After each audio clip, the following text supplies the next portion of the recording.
प्रणाम दोस्तों। आज हम अपने विचारों की शुरुआत एक आजकल के ज़माने के ऊपर एक शायर ने तंज कसते हुए बहुत ही सुंदर बात बोली है एक लाइन में। तो शायर का नाम है फेमी बाधायू। वो कहते हैं कि यहाँ तो उसका पैसा बोलता है, यहाँ तो उसका पैसा बोलता है, माँ देखेंगे वहाँ उसका क्या बोलता है। दोस्तों, हमारे जीवन में कुछ भी चीज़ हो, पैसे कमाना है, कुछ भी चीज़, वो कोई भी चीज़ ख़राब नहीं होती दोस्तों, जब तक हम उसका मिसयूज नहीं करते। और जब हम किसी का चीज़ का ईगो करने लगते हैं, मिसयूज करने लगते हैं दोस्तों, तो सारी चीज़ ख़राब हो जाती हैं दोस्तों। और हमने आज के जीवन में देखा होगा दोस्तों कि हर व्यक्ति अपने जीवन का मिसयूज करता है दोस्तों। हमें मोबाइल कितना सुंदर यंत्र दिया है साइंस ने, इससे आप बहुत कुछ सीख सकते हो, बहुत कुछ जान सकते हो दोस्तों। लेकिन हम सभी लोग, युवा पीढ़ी जितनी भी है, इसका मिसयूज करते हैं दोस्तों। आप इससे उच्च से उच्च लेवल की पढ़ाई कर सकते हैं दोस्तों, अच्छे संगीत सुन सकते हो दोस्तों, अच्छा किसी महापुरुष का सत्संग सुन सकते हो दोस्तों। लेकिन हम इन चीज़ों को ना सुन के पता नहीं क्या क्या चीज़ें करने लगते हैं दोस्तों। और जब तक हम दोस्तों कोई भी चीज़ हमारे संसार में ख़राब नहीं है, जब तक हम उसका दुरुपयोग नहीं करें दोस्तों। आज कितना सुंदर संसार है दोस्तों, अगर हम इसको अच्छे से देखें दोस्तों, ज्ञान की दृष्टि से देखें, तो कुछ भी चीज़ ख़राब नहीं है। लेकिन हमने उसका अत्यधिक ज़्यादा उपयोग करने से चीज़ें ख़राब हो जाती हैं दोस्तों। आप ज़्यादा मात्रा में कोई भी चीज़ को करोगे, वो ख़राब हो सकती है। सिवाय एक चीज़ के, अगर आप ज़्यादा मात्रा में परमात्मा का भजन करते हो, उसका स्मरण करते हो दोस्तों, अच्छे कर्म करते हो, वो कभी आपको नुकसान नहीं पहुंचाएंगे, आपकी आध्यात्मिक ऊंचाइयों को और बढ़ाएंगे दोस्तों। और आप अपने जीवन में बहुत ही मंगलमय और आनंदमय रहेंगे दोस्तों। इसलिए सच्ची खुशी परमात्मा के नाम से है दोस्तों। बाहर की भौतिक बात की खुशी तो दोस्तों थोड़ी देर के लिए लगती हैं, फिर थोड़ी देर बाद आदमी उदास हो जाता है। आज के कलयुग में मित्रों, आपने एक चीज़ और देखी होगी कि आज का व्यक्ति दोस्तों थोड़ी भी देर के लिए एकांत में नहीं रहता, इसलिए वो अपने आप से नहीं जुड़ पाता है। और जब तुम्हें जीवन की रियलिटी और सच्चाई दोस्तों एकांत में फील होगी, एकांत में वो महसूस होगी। लेकिन आज का व्यक्ति इतना डिप्रेशन से भरा हुआ है कि उसको हर चीज़ के लिए एंजॉयमेंट चाहिए। वो एक आध घंटा शांत होकर बैठ नहीं सकता दोस्तों। हर चीज़ इतना एंटरटेनमेंट दे दिया है हमारे समाज ने, इतना साइंस ने उन्नति कर ली है दोस्तों, फिर भी आप देख रहे हो कितने डिप्रेशन में केस हो रहे हैं, कितने लोग सुसाइड कर लेते हैं डिप्रेशन में आके, कितने लोग तनाव में रहते हैं, उदास रहते हैं, उनके जीवन की प्रसन्नता ख़त्म हो गई दोस्तों। साइंस ने जिस चीज़ समझ के तो नहीं दी होंगे मानव के लिए ये हानिकारक हो जाए, लेकिन हम इन चीज़ों को नहीं समझ पाते दोस्तों। इसलिए एन्जॉयमेंट दोस्तों थोड़ी देर के लिए हो सकता है, सच्चा आनंद तो उससे जुड़ के, उस मालिक से, उस परमात्मा से जुड़ के ही मिलता है जीव को दोस्तों। लेकिन हम क्या करते हैं, संसार के सारे काम करते हैं सिवाय उस मालिक को याद ना करते हुए।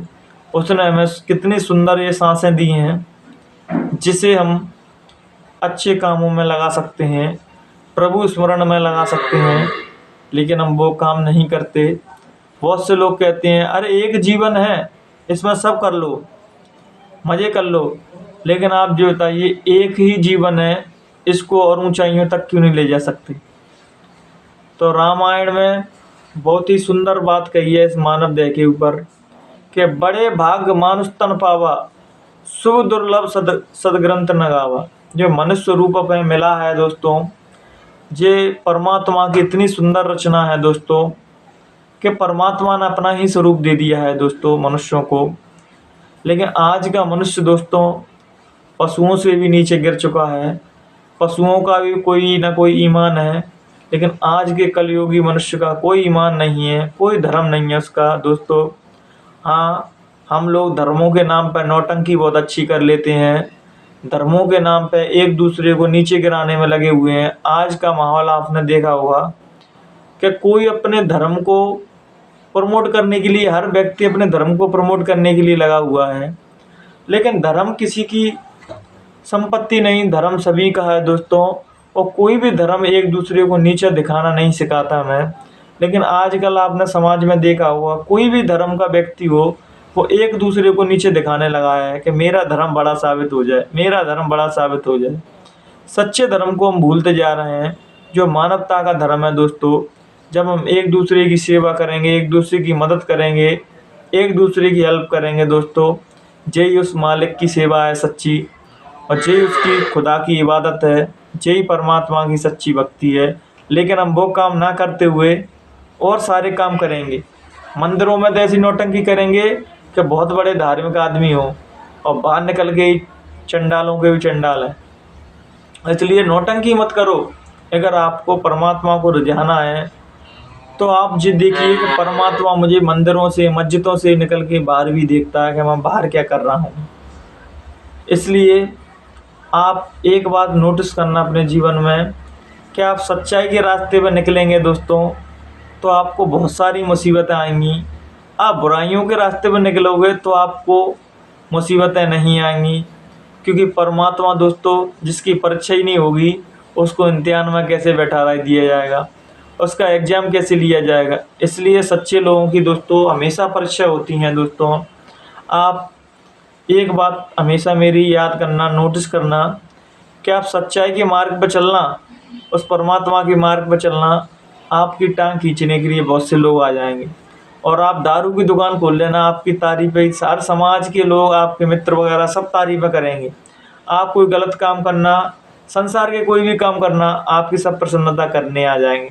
लेकिन जब अपन परमात्मा के मार्ग पर निकल पड़ते हैं, परमात्मा को पाने के लिए निकल पड़ते हैं, तो लोग वह पागल कह देते हैं, मूर्ख कह देते हैं, गंवार कह देते हैं, पता नहीं क्या क्या कह देते हैं। जो व्यर्थ की चीज़ों में तो मान सम्मान मिल रहा है, और जो सच्चा सुख है उससे प्राणी जीव वंचित हो जाता है दोस्तों। इसलिए दोस्तों सदमार्ग पर चलना है तो किसी की सलाह मशवरा से नहीं, अपने स्वयं की इच्छा से चलिए दोस्तों। क्योंकि सलाह मशवरा पर चलने वाले व्यक्ति थोड़ी ही दूर चल पाते हैं, फिर वापस गिर जाते हैं दोस्तों। इसलिए पहले आप ये डिसाइड कीजिए, जब परमात्मा के रास्ते पर निकलो या उसे पाने की हमारे अंदर प्यास हो, जिज्ञासा हो, तो आप ये देखिएगा मेरे लिए क्या चीज़ सूटेबल है, मतलब मेरे ऊपर क्या सूट करता है, या मुझको संगीत अच्छा लगता है, या मुझे ध्यान करना अच्छा लगता है। परमात्मा के जाने के लिए दोस्तों अनेकों मार्ग बनाए हुए हैं कि हरि अनंत, हरि कथा अनंता, उसके पाने के लिए तमाम रास्ते बना दिए गए हैं। आप ये डिसाइड कीजिए कि आपको किस चीज़ में आनंद आता है दोस्तों। आनंदमय व्यक्ति ही परमात्मा तक पहुंच सकता है दोस्तों। आज के मैं महात्मा गणों को देखता हूं, साधु संतों को देखता हूं, तो उनने अपनी शक्लें ऐसी बना रखी हैं, मन तो वो जीवन से बहुत ज़्यादा परेशान हो। उनकी स्थिति तो संसारी व्यक्तियों से भी खराब है। सन्यासी मैं उसी को कहता हूँ दोस्तों, जो परम प्रसन्नता से भरा हुआ है, वो परम आनंद से भरा हुआ है, तभी आनंदमय जो व्यक्ति है वही सन्यासी है। लेकिन हम अपने अंदर के आनंद को खोते जा रहे हैं। जब परमात्मा का रस आने लगता है हमारे अंदर, वो मस्ती हमारे अंदर चढ़ने लगती है दोस्तों, तो सारी मस्ती फीकी पड़ जाती है, और वो व्यक्ति हमेशा मंगलमय रहता है, आनंदमय रहता है। जो देवदास बने बैठे हैं, उदास बैठे हैं, इनको आप महात्मा समझ लेते हो। जो खुद ही अपने जीवन से परेशान उदास हुए बैठे हैं, वो हंस भी नहीं सकते कि लोग मेरे बारे में क्या कहेंगे, मैं हंस दूंगा तो, मैं ऐसा करूंगा तो लोग वो मेरे बारे में क्या कहेंगे। अपन को स्वयं को पता होना चाहिए कि मैं अपने जीवन में क्या अच्छा कर रहा हूँ, क्या बुरा कर रहा हूँ। अगर बुरा कर रहा हूँ तो मुझे किसी के सामने डरने की या उदास होने की ज़रूरत है। जब मैं गलत काम ही नहीं कर रहा, गलत रास्ते पे नहीं चल रहा, तो किसी के सामने उदास होने से या मुस्कुराने से क्या हो जाता है। मुझे एक सज्जन मिले, वो कहते हैं कि महाराज जी वैसे तो सब कुछ ठीक है, आपकी मुस्कुराहट खराब है बस। तो मैं सोचने लगा कि आपके चक्कर में अपना मुस्कुराहट न होना छोड़ दूं। मैं इस मार्ग पे आया हूँ इसलिए हूँ कि अपने पूरे जीवन भर प्रसन्न रहूं, मुस्कुराता रहूं, और तुम मुझे उदास बनाने के लिए कह रहे हो। मैं दोस्तों किसी की बात नहीं मानता, किसी को नहीं सुनता मैं, लेकिन ये जानता हूँ कि सद्मार्ग क्या है, सच्चा रास्ता क्या है। जो सच्चे रास्ते पर चलते हैं दोस्तों, सद्कर्म करते हैं, उन्हें किसी भी डरने की ज़रूरत नहीं, किसी को भी फरमान सुनने की ज़रूरत नहीं है, क्योंकि आप स्वयं जानते हैं कि मैं सही चल रहा हूँ या गलत चल रहा हूँ। इसलिए जितने भी नियम लागू करना है दूसरों पे नहीं कीजिए दोस्तों, अपने आप पे कीजिए कि मैं अपने लाइफ को बेटर से बेटर कैसे बना सकता हूँ, अच्छे से अच्छा अपना कैसे बना सकता हूँ। आज अपन असफलताएं व्यक्ति युवा हमारे असफलता हो जाते हैं, मर जाते हैं, तरह तरह की अपने आप को यातना दे देते हैं। कोई कंपटीशन का पेपर नहीं निकल पाया तो अपने आप को हानि पहुंचा देते हैं। आप जी दोस्तों, आप ये मत सोचिए कोई भी पेपर आपसे नहीं निकला या कोई कंपटीशन में आप पास नहीं हुए तो आप ये नहीं सोचिए कि आप हताश होकर मर जाएं। हो सकता है परमात्मा ने आपके लिए इससे भी ऊंची कुछ चीज़ लिखी हुई हो, इसमें हताश नहीं होना है। और आप जो भी काम करते हो दोस्तों, अपना पूरा 100% देना है। जब तुम 100% दोगे दोस्तों, तो सफलता 100% गारंटी मैं दे रहा हूँ ज़रूर मिलेंगी। कहीं ना कहीं हमारे एफर्ट लगाने में ही कमी रह जाती है और हम दोस्त अपनी किस्मत को या फिर अनलकी अपने आप को मानने लगते हैं, लेकिन ऐसा कुछ नहीं। जब आप 100% एफर्ट लगाओगे दोस्तों, पूरे दिलो जान शिद्दत से कोई भी काम को करोगे, उसमें सफलता ज़रूर मिलती है। चाहे वो आध्यात्मिक रास्ता हो या रूहानियत का रास्ता हो या भौतिकवाद की कुछ भी चीज़ पाने हो दोस्तों, लेकिन उन चीज़ों को पाने के बाद दोस्तों उन्हें पकड़े मत रह जाना, उन पर अपना अधिकार मत समझने लगना कि जी मेरा जन्म सिद्ध अधिकार है। पाना, उनके साथ रहना, एंजॉय करना उन चीज़ों को, खुशी से रहना, लेकिन अपना ये मत समझ लेना कि जिस चीज़ें मेरे साथ जीवन भर रहेंगी। जीवन भर तो दोस्तों जिसको जीवात्मा का ज्ञान प्राप्त हो जाता है, जिसको आत्मा का ज्ञान प्राप्त हो जाता है, जो तीसरा नेत्र शिव नेत्र कहते हैं दोस्तों, सच्चा सुख और परमानंद जीव कभी उदास नहीं होता, उसी से मिलता है दोस्तों। इसलिए अपने जीवन को, संसार में रह रहे हो तो भौतिकवाद और आध्यात्मिकवाद के दोनों को समांतर के पड़ला समझ के, दोनों को संतुलित बना के हमें अपना जीवन जीना है दोस्तों, कि हमारा भौतिकवाद भी धीरे धीरे चलता रहे और हम अध्यात्मवाद में भी ऊंचाइयों को छुएं दोस्तों। इसलिए अपने जीवन को बेहतर समझें, अपने जीवन को बेकार ना समझें। हर व्यक्ति इस धरती पर दोस्तों कुछ ना कुछ करने आया है और वो कुछ ना कुछ करके ही जाएगा। आप ये ना समझें कि मैं अपने जीवन में व्यर्थ हूँ, कुछ नहीं कर पाऊँगा। क्यों, आपसे जो परमात्मा को सेवा लेनी है उतनी मेहनत आपसे करवा लेगा, आप चिंता ना कीजिए, मैं इसकी गारंटी दे रहा हूँ। आपको जो बनाना है उतनी मेहनत करवाना उसकी फ़र्ज़ है, उसकी गारंटी है, आप चिंता ना कीजिए। तो बस अपने कामों को मेहनत और ईमानदारी से कीजिए दोस्तों, और अपने जीवन में आनंदमय रहिए, मंगलमय रहिए। यही कामना के साथ आज के विचारों को मैं विराम देता हूँ। अगर मुझसे बोलने चालने में दोस्तों कोई भी कमी हुई हो तो अपना छोटा भाई समझ के, अपना बालक समझ के मुझे माफ़ कर देना।